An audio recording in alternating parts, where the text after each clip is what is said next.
So when I ring up and it's time to send out the kit, what do I get and how do I hook it up? Can I do it on my own? Yeah, by and large, you can do it on your own, particularly those systems that are commonplace in Europe. All those kits are pretty much ready to go with install kits and with documentation. A lot of the SolSteers we sell will sell through local dealer groups. Yep. And so in that case, they'll do the installation for you. But in certain instances, it's okay to do the installation yourself. There are some machines that aren't particularly common in Europe. Certain sprayers that we see here in Australia that we not see in Europe that do require some finagling, for want of a better word. Probably prefer those to be done by a dealer.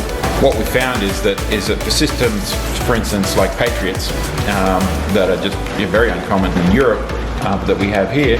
It's been a matter of sort of understanding the system, talking with SolSteer UK about the needs, getting the correct harnesses built. Then what happens is we put the system in the units in the field, have the SolSteer guys remotely dial in and tune them and understand the parameters that needed to be put in to make them steer well. By and large, once that's done, for say Patriots from then on, are all going to be working pretty well.